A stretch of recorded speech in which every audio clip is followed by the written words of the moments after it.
नमस्कार दोस्तों स्वागत है आपका हमारी इस नई वीडियो में, जो कि हमारे चैनल प्राचीन देसी नुस्खे की नई वीडियो है।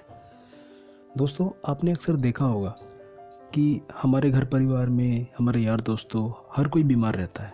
कभी ना कभी कोई ना कोई बीमार ज़रूर पड़ता है।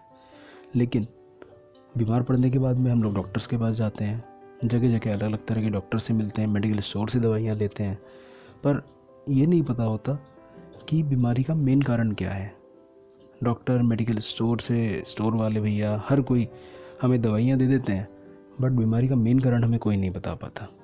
तो दोस्तों, इसी बात को आज क्लियर करने के लिए मैंने ये वीडियो बनाई है।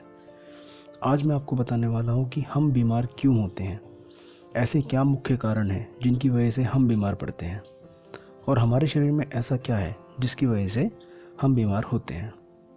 दोस्तों, इससे पहले कि मैं ये सब चीज़ें आपको बताना स्टार्ट करूं, मैं आपसे रिक्वेस्ट करूंगा कि अगर आपने हमारे चैनल प्राचीन देसी नुस्खे को अभी तक सब्सक्राइब नहीं किया है तो वीडियो के नीचे आने वाले सब्सक्राइब बटन पर क्लिक कीजिए और आप इसको सब्सक्राइब कीजिए, जिससे कि आपको फ्री में सब्सक्रिप्शन हो जाएगा। और फ्री सब्सक्रिप्शन होने के बाद में जब भी हम कोई नई वीडियो अपलोड करेंगे तो वो आपको आपके मोबाइल पर मेल आईडी के थ्रू एक नोटिफिकेशन आएगा, उसके थ्रू आप इसको नई वीडियो को देख पाएंगे। दोस्तों, ये हमारी सीरीज़ की पहली वीडियो है। इस सीरीज़ में इन कंटिन्यूटी के अंदर हम नई नई वीडियो डालते रहेंगे। तो दोस्तों, मैं बताता हूँ आपको। दोस्तों, हमारे हर व्यक्ति के शरीर में 3 दोष पाए जाते हैं जो कि शरीर के संचालन में अहम भूमिका निभाते हैं, और ये 3 दोष ही हमारे शरीर के हर सेल, हर टिश्यू, हर ऑर्गन में मौजूद होते हैं। इन्हीं 3 दोष की वजह से हम स्वस्थ या अस्वस्थ रहते हैं। और मैं जानता हूँ कि आप में से ज़्यादातर लोगों को इन 3 दोष के बारे में नहीं पता होगा। अगर हमें पता लग जाए कि ये दोष क्या हैं और इनको कैसे ठीक करना है, तो यकीन मानिए दोस्तों, हम लोग अपनी 80% बीमारियां ख़त्म कर देंगे और स्वस्थ रहेंगे। तो आज मैं आपको इन 3 दोष के नाम और इनके बारे में विस्तार से बताऊंगा इस वीडियो में। तो दोस्तों, इन 3 दोष के नाम क्या हैं? इन 3 दोष के नाम हैं वात, पित्त और कफ। दोस्तों, आप ये जानकर आश्चर्यचकित रह जाएंगे कि ये 3 दोष हमारी विभिन्नताएं, हमारी पसंद नापसंद, हमारी भावनाएं, हमारे शरीर के अंदर चलने वाले जितने भी प्रोसेस हैं, हमारा व्यवहार और हम क्या हैं, किस तरह के इंसान हम हैं, इन सब के लिए ये 3 दोष ही जिम्मेदार होते हैं। इस दुनिया में हर व्यक्ति के अंदर ये 3 दोष पाए जाते हैं, परंतु 3 में से एक मुख्य होता है, दूसरा सहायक होता है और तीसरा सबसे कम महत्वपूर्ण होता है। लेकिन हर व्यक्ति के अंदर इन तीनों दोष की मात्रा अलग अलग होती है। किसी में कोई एक मुख्य होता है, किसी में दूसरा मुख्य होता है और किसी में तीसरा मुख्य होता है।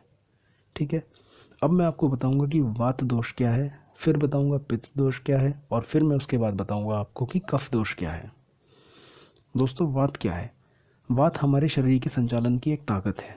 हमारा शरीर जो चलता है, मूवमेंट होती है, उसकी जो एनर्जी है वो वात से मिलती है हमको। वात हमारे जीवन शक्ति और बुद्धि का खेल है। बुद्धि का प्रवाह 2 कोशिकाओं के बीच संचार के लिए आवश्यक है, और वात दोनों का जीवन कार्य बनाए रखता है। वात हमारे शरीर के हर गतिविधि, मानसिक और शारीरिक को नियंत्रण करता है। वात सांस लेने, हमारी आंखों के पलके झपकने, हमारे दिल की धड़कन और कोशिका द्रव्य और सेल मेम्ब्रेन में संचालन के लिए जिम्मेदार है। जब वात संतुलित रहता है तो ये रचनात्मकता और लचीलापन को बढ़ावा देता है, और ताजगी, लपट, खुशी और उल्लास जैसी भावनाएं भी हमारे अंदर अपने आप पैदा होने लगती हैं।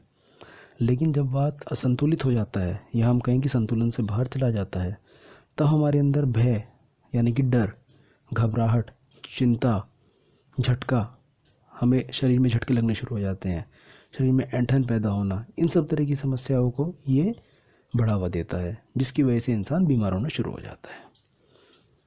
अब आते हैं पित्त पर। पित्त क्या होता है दोस्तों?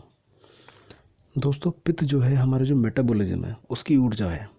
पित्त हमारे शरीर के भीतर होने वाले सभी जैव रासायनिक परिवर्तनों को नियंत्रित करता है।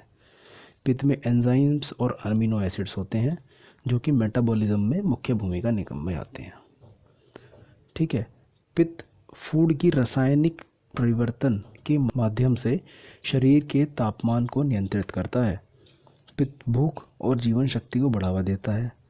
जब हमारे शरीर में ये पित्त मौजूद होता है, जब ये नियंत्रण में रहता है, तो ये बुद्धिमत्ता और समझ को बढ़ावा देता है, और सीखने की क्षमता के लिए बहुत महत्वपूर्ण है। मतलब ये बुद्धिमत्ता, समझ और सीखने की क्षमता को बढ़ा देता है। लेकिन अगर ये अनियंत्रित हो जाए, नियंत्रण से बाहर हो जाए, तो ये उग्र भावनाएं जैसे कि कुंठा, क्रोध, घृणा, आलोचना और ईर्ष्या जैसी गलत भावनाओं को हमारे अंदर जन्म देता है। इन सब चीज़ों से भी हम बीमार होते हैं। अब मैं आपको बताता हूँ कफ क्या है। कफ एक वो ताकत है जो कि हमारे शरीर की संरचना करता है। कफ कह सकते हैं एक तरह का वो गोंद है जो कोशिकाओं को यानी कि सेल्स को आपस में जोड़ कर रखता है। कफ हमारी कोशिकाओं यानी कि सेल्स और शरीर के सिस्टम्स की ज़िंदगी के लिए ज़रूरत पड़ने वाले तरल पदार्थ की आपूर्ति करता है। हर चीज़ को जीने के लिए कुछ ना कुछ ज़िंदगी के लिए एक तरल पदार्थ की ज़रूरत होती है ना, उस तरह हमारी कोशिकाओं यानी कि सेल्स को भी जीवन के लिए एक तरल पदार्थ की ज़रूरत होती है, जिसकी आपूर्ति कफ करता है। कफ हमारे जोड़ों को, जो हमारे जोड़ हैं शरीर के, घुटने हो गए, हमारी कोहनियाँ हो गई, हमारी कलाइयाँ हो गई, और जितने भी हमारे शरीर में जोड़ हैं उन सबको लिब्रिकेट करता है, उनमें लुब्रिकेशन प्रोवाइड करने का काम करता है। हमारी त्वचा जो है, स्किन है, उसको मॉइस्चराइज करता है, हमारी चोटों को ठीक करता है और इम्यूनिटी बनाए रखता है। कफ शक्ति, ताकत और स्थिरता भी प्रदान करता है। मनोवैज्ञानिक रूप से अतिरिक्त कफ लगाव, लोभ, वासना और ईर्ष्या की भावनाओं के लिए जिम्मेदार है।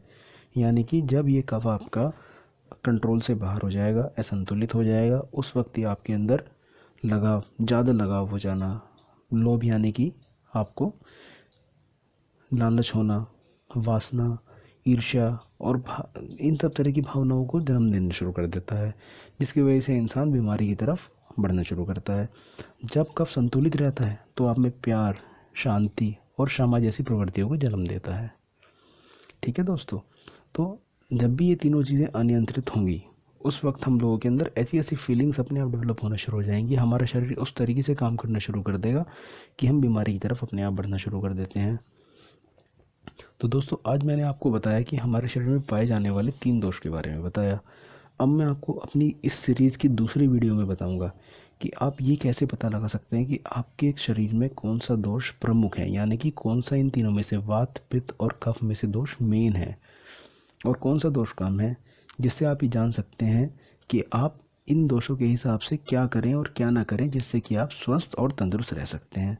तो दोस्तों, इस नई आने वाली वीडियो की अपडेट को फ्री में पाने के लिए आप हमारे चैनल को नीचे दिए गए सब्सक्राइब बटन पर क्लिक करके सब्सक्राइब करें और ये वीडियो फ्री में पाएँ। तब तक के लिए thanks a lot, be healthy.